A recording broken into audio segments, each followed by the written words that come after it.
तो भाई ठीक है, अब हम यूनिट वन करते हैं। पहले तो देखो यूनिट वन में ये जो है हमारा ऑडियो और स्पीच जो है ना, एक सेकेंड, ड्रॉ।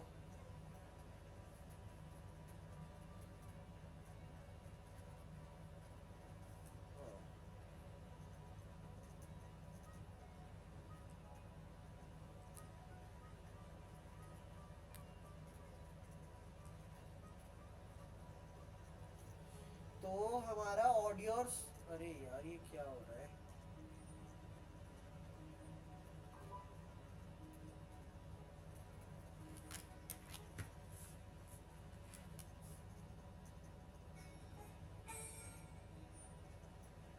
तो भाई यूनिट वन में पहले तो हमारा सबसे पहला क्वेश्चन बनता है स्पीच और ऑडियो में डिफरेंस क्या है।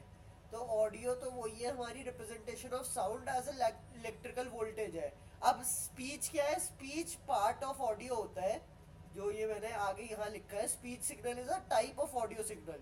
जो ह्यूमन स्पीच और ह्यूमन के समझाने पे बोला जाता है उसे कहलाता है स्पीच। जो हम बोल रहे थे, जैसे जो अभी मैं बोल रहा हूँ वो स्पीच है। पर जो लोग तुम लोग सुन रहे हो, बेसिकली जो तुम्हारे डिवाइस से तुम सुन पा रहे हो, वो ऑडियो सिग्नल है। तो स्पीच सिग्नल का सबसे मेन पॉइंट जो है ना डिफरेंस में, वो यही है कि वो टाइप ऑफ ऑडियो सिग्नल होता है। पर वो ऑडियो सिग्नल नहीं हो कहलाते, मतलब इस सब्जेक्ट में वो audio and speech signal processing में दोनों की अलग अलग डेफिनेशन है बस। तो अब ऑडियो सिग्नल पाथवे, जैसे ये तीन पाथवे मैंने दे रखे हैं कि साउंड पहले कैप्चर हुआ माइक्रोफोन से, फिर साउंड वेव प्रोड्यूस हुई एनालॉग सिग्नल में, कंटिन्यूस एनालॉग सिग्नल बनी, फिर एनालॉग टू डिजिटल कन्वर्जन हुआ जिसकी वजह से हम लोग सुन पा रहे हैं अब उसको, वो डिस्क्रीट में अगर कर रहे हैं तो। ऐसे ही अगर हमारा speech signal pathway, speech signal pathway यही है कि पहले लंग्स में एयर फ्लो जो है वो रहा, उसके बाद एयर गई हमारी वोकल कॉर्ड से, वोकल कॉर्ड फिर वाइब्रेशन प्रोड्यूस करती है, वाइब्रेशन प्रोड्यूस करके हमारा वोकल ट्रैक जो है, वोकल ट्रैक अब ये अकूस्टिक थ्योरी में आएगा, ये और ढंग से मैं समझाता हूँ। तो वोकल ट्रैक जो है वो माउथ और लिप्स और टंग की शेप से साउंड क्रिएट करता है। और फिर नेजल कैविटी भी, बेसिकली हमारी जो नोज की कैविटी होती है ना, उससे भी हम लोग साउंड प्रोड्यूस करते हैं, बस एक वोकल ट्रैक्ट हम माउथ से ही साउंड नहीं प्रोड्यूस करते हैं। तो ऐसे हमारी स्पीच बनती है। अब ये तो दो तीन डेफिनेशन है, नॉमिनल लेवल क्या होता है, ऑडियो ट्रैक क्या होता है, इसकी डेफिनेशन तुम देख लो, मतलब ऐसा कुछ है नहीं इतनी ज़्यादा क्रेजी। और जब मैंने भी प्रीवियस ईयर देखा तो उसमें भी स्पीच और ऑडियो के बीच में आया है, पर ऐसा ये वाले डेफिनेशंस तो नहीं आए हैं, तो इसलिए मैं इन्हें छोड़ दे रहा हूँ।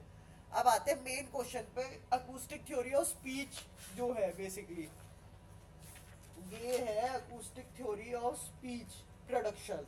तो इसमें ना, इसमें क्या होता है हमारा, एक सेकेंड अगर मैं पेन से ही लूँ, तो हमारा ना एक पूरा यही डायग्राम बनता है, ये बनाना ज़रूरी है, मतलब इसको नहीं बनाओगे तो नंबर कटेंगे।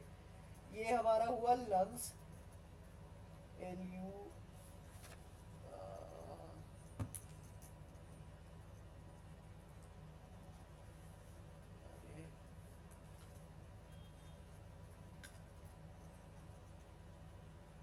मतलब वो ये देखो, ये डायग्राम जो है बेसिकली हमारा, मैं और अगर अच्छा वाला डायग्राम दिखाऊं तो एक सेकंड दो मेरे को, मैं और अच्छा वाला डायग्राम से समझाता हूँ।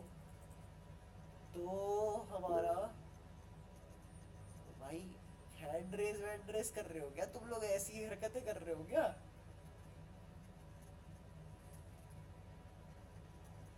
एक सेकंड दो, मैं और अच्छी वाली डायग्राम से बताता हूँ। रिसर्च पेपर ज़ीरो, ये रहा, control S,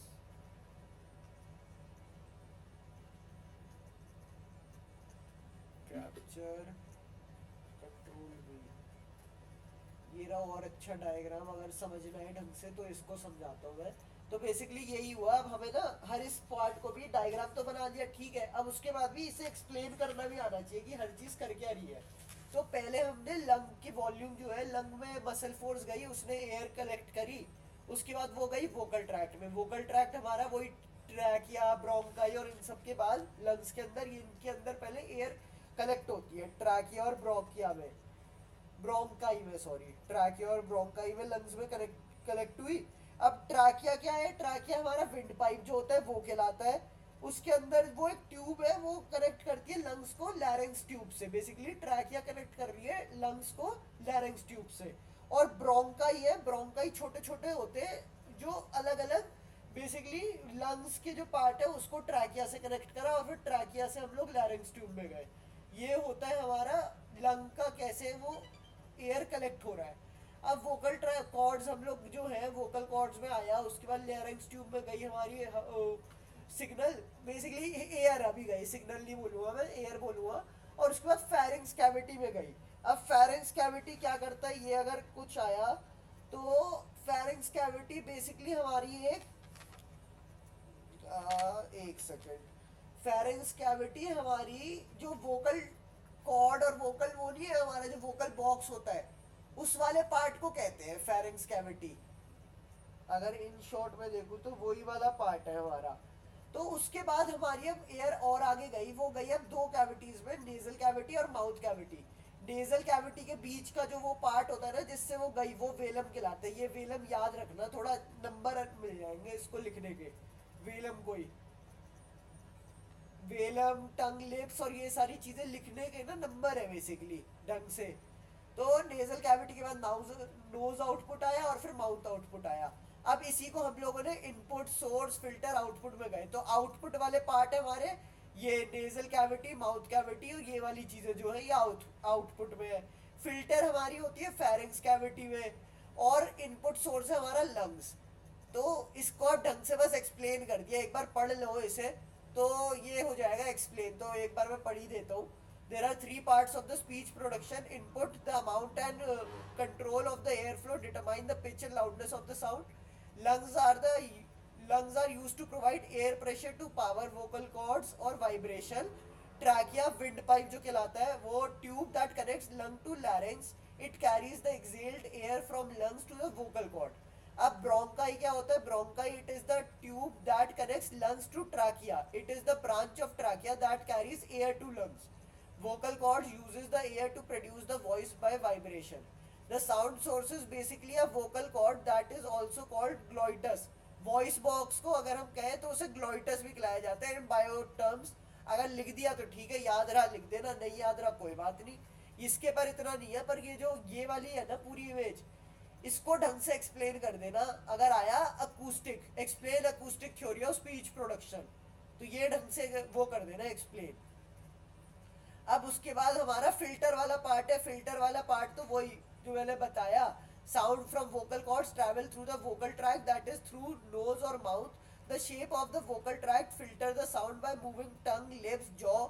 we can change the shape of the local vocal tract which further changes the sound. अब साउंड क्या चेंज हो रही है, साउंड की पिच चेंज हो रही है, साउंड की लाउडनेस चेंज हो रही है, साउंड की फ्रीक्वेंसी चेंज हो रही है, वो चीजें चेंज होती है। और ये हमारा बन जाता है पूरा अकूस्टिक थ्योरी। ये भी एक बार पढ़ लेना, लैरिंग्स ट्यूब क्या करती है, वेलम क्या करता है। ऐसी फिल्टर वाले जो पार्ट है, फिल्टर वाला पार्ट हो गया। अब आउटपुट वाले पार्ट को नेजल कैविटी और जो नाउस आउटपुट, नोज आउटपुट और माउथ आउटपुट है, उसे ढंग से एक्सप्लेन कर देना। तो ये हमारा हो जाएगा अकूस्टिक थ्योरी का पूरा एक नंबर का, कोई जो भी एक का होगा या दो का होगा। लास्ट ईयर आया था ये क्वेश्चन, कितने मार्क्स का, लास्ट ईयर नहीं आया ये क्वेश्चन, पर ये आया था क्वेश्चन सीटी में।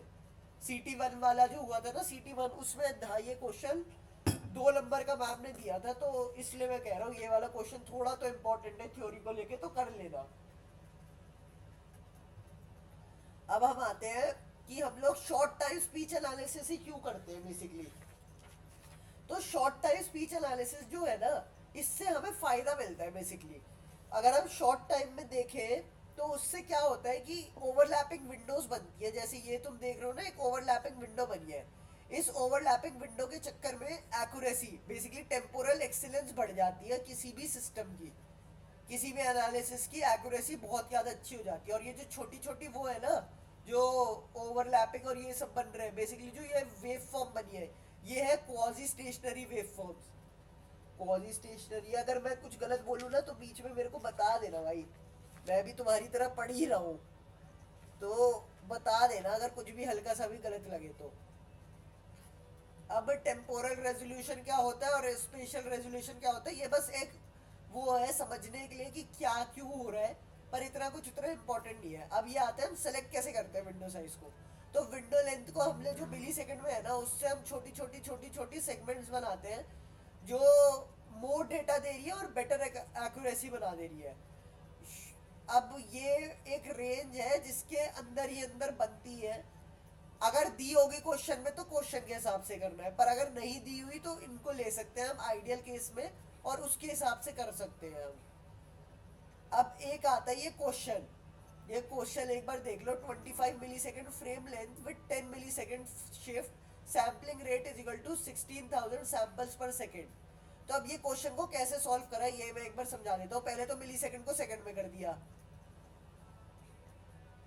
तो 0.025 सेकेंड्स हो गया और इंटू 16,000 इज इक्वल टू, अब पहले मैं निकाल रहा हूँ कि कितने टोटल सैंपल्स होंगे।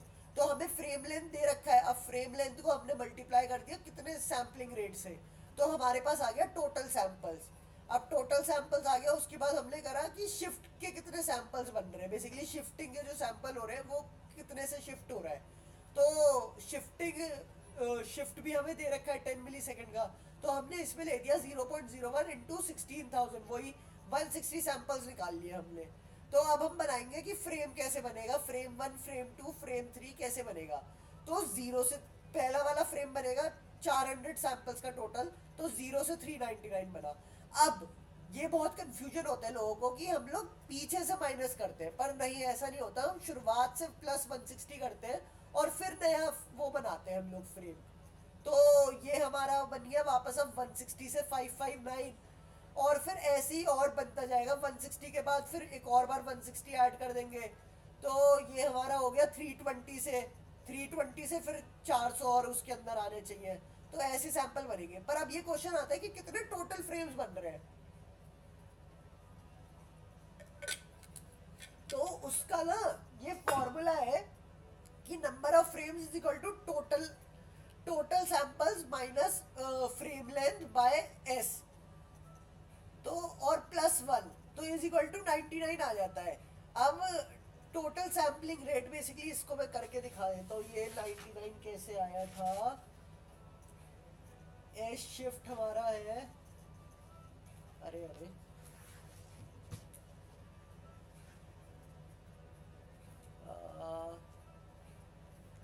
एस शिफ्ट है हमारा। तो नंबर ऑफ फ्रेम्स जो है, नंबर ऑफ फ्रेम्स हमारा जो बन रहा है, अरे भाई साहब ये इतनी गंदी राइटिंग क्यों आ रही है, छोड़ो, लिख नहीं रहा मैं, बहुत गंदी राइटिंग आ रही है। तो नंबर ऑफ फ्रेम्स हमारा जो बन रहा है वो total T minus L by S +1 करके बन रहा है, जिसकी वजह से 99 टोटल फ्रेम्स बनेंगे इसके अंदर। अब 99 कैसे आया वो भाई फॉर्मूला में बस पुट करिए मैंने चीज़ें। एस हमारा है शिफ्ट, तो शिफ्ट के हो गए हमारे 160, टोटल है हमारा 16,000 में से माइनस करा मैंने 400, तो यही है। तो यही 16,000 में से माइनस करा मैंने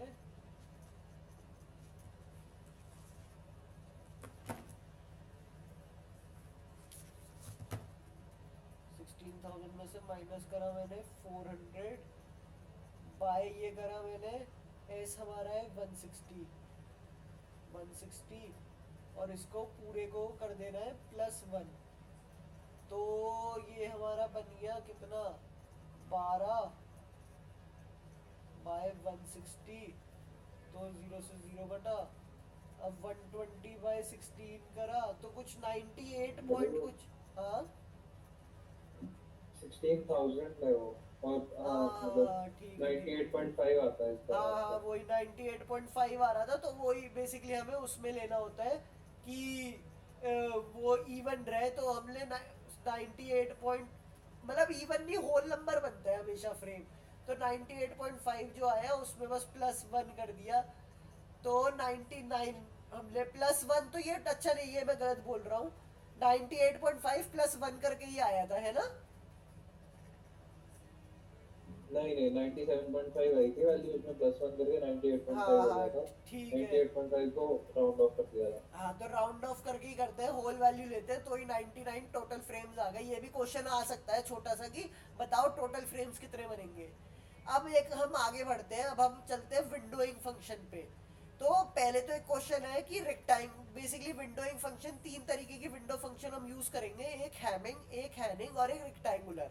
पर हमारे को रेक्टेंगुलर फंक्शन हम क्यों नहीं यूज करते, ये भी एक रीजन है, प्रेफर नहीं करते बेसिकली रेक्टेंगुलर को, क्योंकि उसके अंदर होते हैं एब्रप्ट ट्रांजिशन। वही एब्रप्ट ट्रांजिशन मतलब वही कि एक साथ 0 से 1 एक स्पाइक आया, वो एक धीरे धीरे कॉन्टिन्यूस में नहीं जाता, इसकी वजह से हम लोगों ने रेक्टेंगुलर फंक्शन क्यों ले लेते हैं। तो रेक्टेंगुलर फंक्शन को नहीं लेते हैं हम, जिसकी वजह से। पर अगर क्वेश्चन में नहीं दिया हुआ तो रेक्टेंगुलर से ही करना है, क्योंकि उससे करना सबसे आसान होता है, क्योंकि वो 1 से मल्टीप्लाई हो रहा होता है बस। तो फ्रेम रेट का भी एक ये है, एक और फॉर्मूला है फ्रेम रेट का, 1/फ्रेम शिफ्ट और sampling size by hop size. Sampling होती है टोटल वाली सैम्पलिंग बाय हॉप साइज। तो ये तो अब हम गए आगे आगे आगे आगे। अब विंडोइंग फंक्शन का ये बस मैंने बताया है हो क्या रहा है। असल में क्या करते हैं ना विंडोइंग फंक्शन में, बस मल्टीप्लाई करके मल्टीप्लाई ही करना होता है और कुछ नहीं है। ये देख रहे हो, ये जो ये इक्वेशन बनी है, ये वाली जो इक्वेशन बनी है ना मल्टीप्लाई वाली, बस ये है विंडोइंग फंक्शन, एक मल्टीप्लिकेशन में आ जाता है हमारे एक्स वाले फंक्शन के। तो और कुछ नहीं हो रहा है हमारे साथ। अब रेक्टेंगुलर विंडो है, वो 1 लेते हैं और 0 लेते हैं। तो 1 लिया, बस 1 से मल्टीप्लाई कर दिया तो सेम ही रहेगा, फंक्शन कुछ चेंज नहीं हो रहा। अब आते हैं हैमिंग विंडो और हैनिंग विंडो में। तो वही जो मैं कह रहा था ना, इसमें 0 एब्रप्ट चेंज नहीं है, ये एक ग्राफ सा बन रहा है, पहले अप डाउन जा रहा है फिर डाउन जा रहा है, जिसके चक्कर में कोई भी एब्रप्ट चेंज नहीं होता, और इसलिए हम लोग इन वाली विंडोज को प्रेफर करते हैं। पर अगर क्वेश्चन में नहीं दिया हुआ कोई भी विंडो तो रेक्टेंगुलर ही लेना, तो हैमिंग हैनिंग मत करना, क्योंकि इससे कैलकुलेट करना मुश्किल हो जाता है। यही देख रहे हो कि ये फॉर्मूला लग गया तो कैलकुलेशन थोड़ी हार्ड हो गई है बस करनी, और कुछ नहीं हुआ है। भाई ये डिटेल में तो नहीं करना ना, ये मोटा मोटा ही कर लेना। हाँ हाँ, ये तो काफी डिटेल में था। मतलब डिटेल क्या है भाई इसमें, मैंने तो बस दो दो लाइन ही तो बताई है मैंने। जैसे भाई डीसीएस था ना, उसमें हैमिंग और हेनिंग के पूरे लंबे लंबे टॉपिक्स थे, अरे वो हाँ, तो नहीं कर वो नहीं करने, बस ये फॉर्मूला याद कर लो। बस ये विंडोइंग फंक्शन में मल्टीप्लाई कर देना, और हमारे को सबसे बड़ी बात है इस सब्जेक्ट में, कोई भी वैल्यू डिस्क्रीट में ही मिलेगी हमें। जो एक्स की वैल्यू है ना, ये वाली जो है, ये वाली जो वैल्यूज है एक्स एम, ये हमेशा डिस्क्रीट ही मिलेगा हमें, कंटिन्यूस कुछ नहीं मिलेगा। तो बस मल्टीप्लाई करना है, मैं भी आगे क्वेश्चन बताऊंगा ना तो और समझ में आ जाएगा ढंग से। तो अब हमारे टाइम डोमेन के थोड़े फीचर्स होते हैं बेसिकली, 3 फीचर्स है। एक होता है शॉर्ट टाइम एनर्जी, एक होता है हमारा feature short time zero crossing, और एक होता है ऑटो कोरिलेशन। तो अब मैं धीरे धीरे करके तीनों वो बता देता हूँ क्या होते हैं। शॉर्ट टाइम एनर्जी में क्या करना होता है, बस दोनों को मल्टीप्लाई करा, स्क्वायर करके मल्टीप्लाई कर दिया, या मल्टीप्लाई करके टोटल का स्क्वायर कर दिया। वही जो ये जो लिखा है, ये वाला पार्ट जो है, मल्टीप्लाई करा और उसके बाद स्क्वायर कर दिया, विंडोइंग फंक्शन से मल्टीप्लाई करा और फिर स्क्वायर कर दिया। तो अब जैसे ये क्वेश्चन है, ये क्वेश्चन वैसे गलत क्वेश्चन है, ये क्वेश्चन हो ही नहीं सकता कभी, पर ये दिया हुआ तो मैम ने बस हमें समझाने के लिए दिया है, तो इसलिए ये क्वेश्चन है। तो अब फ्रेम साइज हमारी n = 5 है, तो हमारा 1 2 3 4 5 और हॉप साइज 0 है, तो एक ही फ्रेम बनेगा हमारा पांचों को लेके।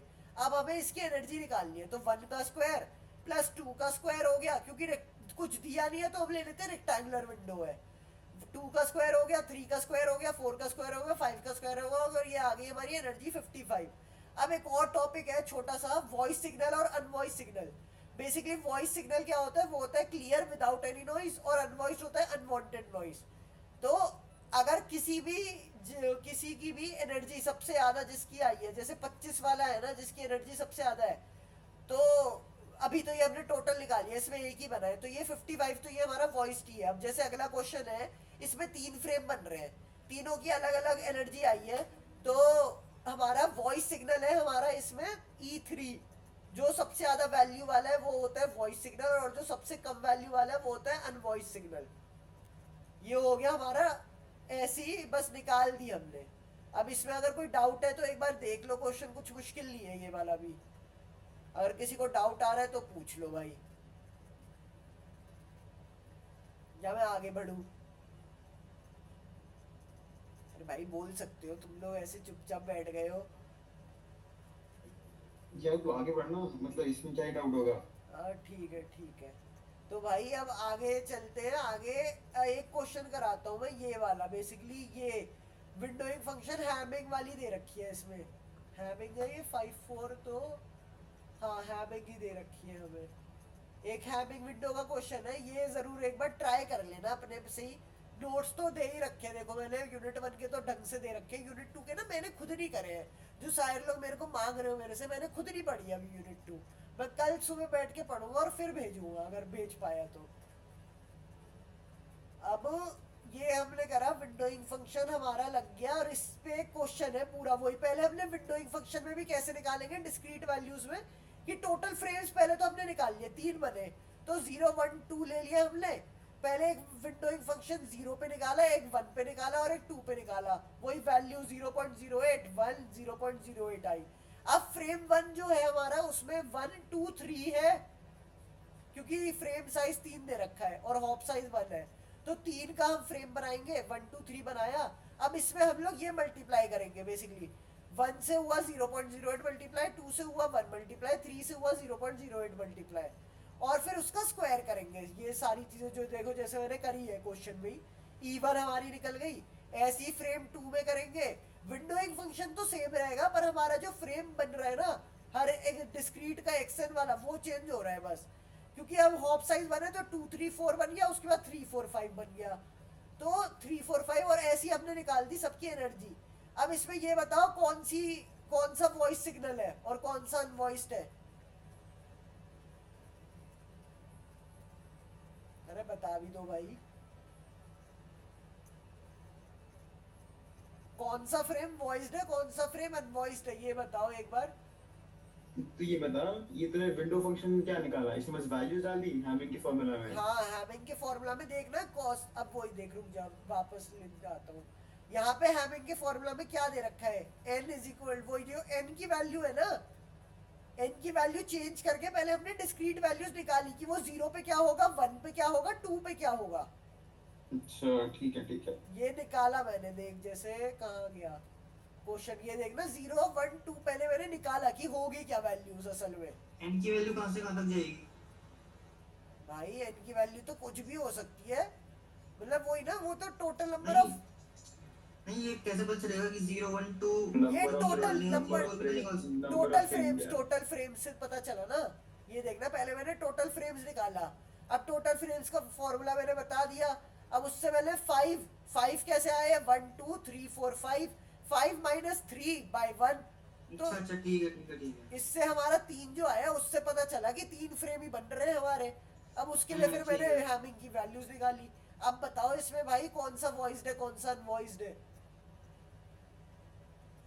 E1 है, E2 है, E3 है। E3 हाँ बस बढ़िया, क्योंकि इसकी सबसे ज्यादा वैल्यू है तो E3 वॉइस्ड है। और अच्छा क्वेश्चन ऐसे में हमने एग्जांपल दिए हैं करवाए हैं, ऐसे ही आएंगे? भाई मतलब थोड़ा तो घुमा के आएंगे, ये तो बहुत बेसिक है, हल्का सा तो थोड़ा और घुमा सकते हैं, वही वाली बात है। अब आते हैं शॉर्ट टाइम जीरो क्रॉसिंग में। शॉर्ट टाइम जीरो क्रॉसिंग क्या होता है बेसिकली, कि नंबर ऑफ टाइम्स वो जीरो को क्रॉस कर रहा है। तो इसमें क्या होता है कि अनवॉइस्ड के जो शॉर्ट टाइम जीरो क्रॉसिंग है ना, वो बहुत ज्यादा बड़ी होती है वॉइस्ड के, क्योंकि अनवॉइस्ड है ऐसा, अनवॉइस्ड होता है ऐसा, और वॉइस्ड हो गया पूरा ऐसा, तो उसमें कम बार होता है जीरो क्रॉसिंग। जीरो क्रॉसिंग क्या हो गया कि ये जो ये वाले जो पॉइंट्स है, ये जीरो क्रॉसिंग है। तो अनवॉइस्ड के जैसे तुम देख रहे हो बहुत ज्यादा आ रहे हैं, ये अनवॉइस्ड में, अनवॉइस्ड वही छोटी है वेवफॉर्म, तो उसके बहुत बार वो हो रहा है जीरो क्रॉसिंग।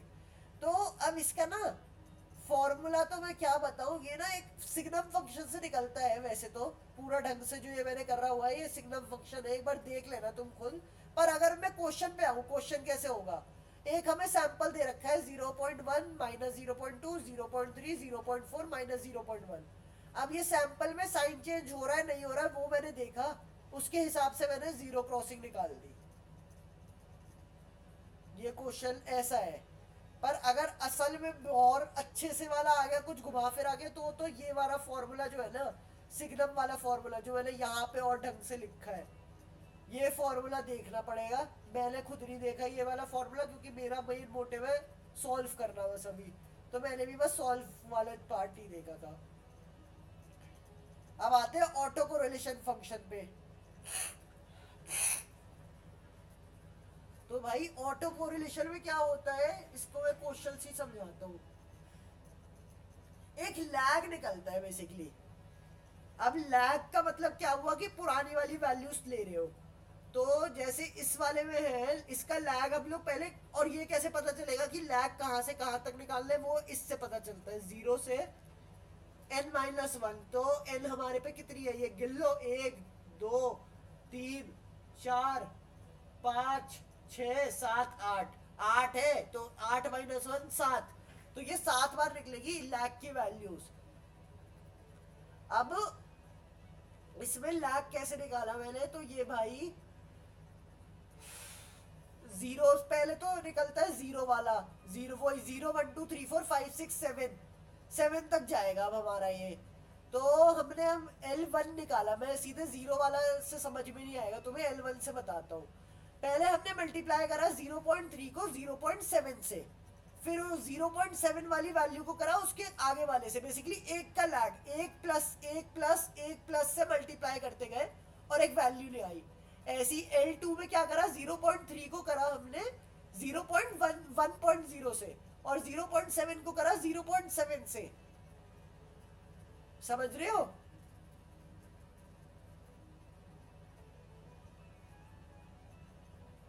हमें समझ में आ रहा है ये वाला पार्ट, या मैं कुछ और तरीके से समझाऊं? आ गया। आ गया, ठीक है भाई। सही है, सही है। तो ऐसी फिर लैग की वैल्यू निकाली। अब इसमें क्या होता है, नेगेटिव वाली जो भी वैल्यूज आएंगी वो होती है अनवॉइस्ड, और पॉजिटिव जो भी आएगी वो होती है वॉइस्ड।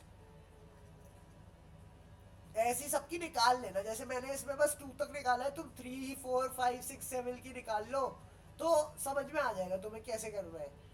अब 2 टॉपिक और बचे हमारे यूनिट 1 के, ये है भाई पैरामीट्रिक रिप्रेजेंटेशन ऑफ स्पीच। तो ये तो पढ़ लो थ्योरी। अब स्पीच को हम ऐसे डिफाइन कैसे करते हैं, जीरोस और पोल्स के फॉर्म में। तो BQ वाला पार्ट है जीरोस और AP वाला पार्ट है पोल्स। तो हमने ये उसको खोल दिया है, बस खोल के ऐसे ये बनता है 1 प्लस ये 1 प्लस ये। अब हम लोग आते हैं, 2 मॉडल्स बनते हैं हमारे, AR मॉडल और AR-MA मॉडल। अब इस पे कोई क्वेश्चन नहीं आएगा, पर इसकी मैथमेटिकल मॉडलिंग जो है ना, बेसिकली ये बना कैसे, डेरिवेशन आएगी। तो डेरिवेशन देख लो एक बार तुम लोग, अगर समझ में नहीं आ रही तो पूछो मेरे से क्या करा है मैंने, एक बार खुद पढ़ो ये डेरिवेशन। तो ये AR मॉडल की डेरिवेशन है, देख लो, अगर नहीं समझ में आ रही तो पूछो।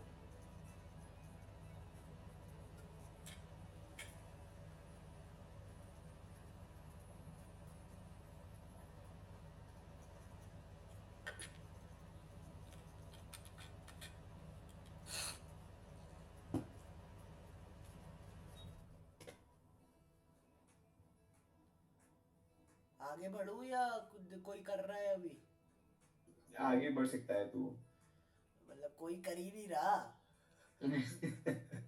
सारे निकम्मे हो, हेल के लोड़ो।